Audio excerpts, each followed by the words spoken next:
जय श्री कृष्णा। वृतांत कथा में आपका स्वागत है। आज हम पौष मास के रविवार की कथा सुनाने जा रहे हैं। एक साहूकार था, उसके बच्चा नहीं था।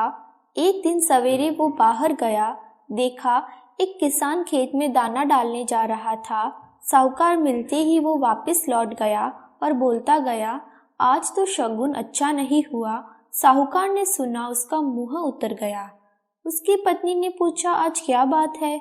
साहूकार ने सारी बात बताई तो पत्नी बोली, आज चिड़िया आई तो वे भी बोली, बच्ची नहीं है तो दाना कहाँ से मिलेगा, कहकर उड़ गई। साहूकार को क्रोध आया। उसी दिन से वो सूरज भगवान की आराधना करने लगा। 12 वर्ष बीते। राणा देवजी ने सूरज भगवान से कहा, भक्त पुकार आपने नहीं सुनी तो कोई नहीं मनाएगा।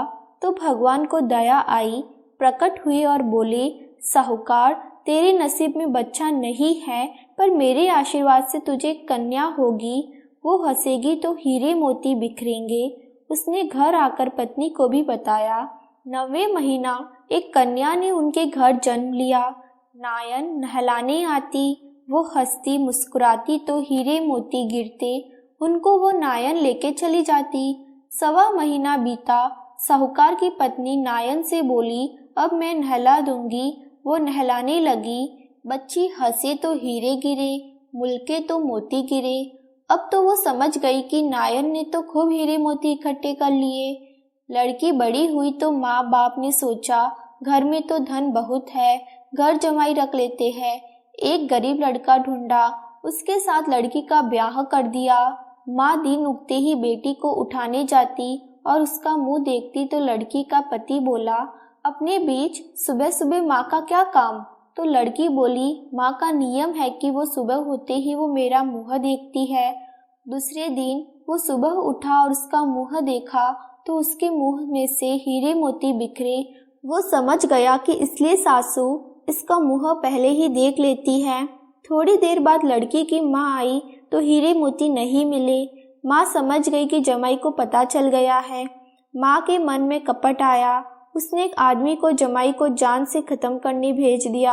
आदमी ने जमाई को मार दिया और उसका सिर सासू को लाके दे दिया। राणादेव सूरज भगवान ने देखा कि हमारी दी हुई कन्या का पति मर गया। राणादेव सूरज भगवान मानव रूप धरकर भिक्षा मांगने गए और उस कन्या के पति का सिर ले आए। अंग छोड़कर अमृत का चींटा दिया। वो उठकर बैठा हुआ। घर गया तो बेटी ने पूछा, पौष रविवार का मेरा नियम है, दिन अस्त हुए बाद खाना नहीं खाने का, फिर आप इतनी देर से क्यों आए? वो बोला, तेरी माँ ने मुझे मारने के लिए आदमी भेजा और सारी कहानी बता दी। बेटी बोली, अब हम यहाँ नहीं रहेंगे। जो माँ मेरे सुहाग छीन ले वो क्या काम की?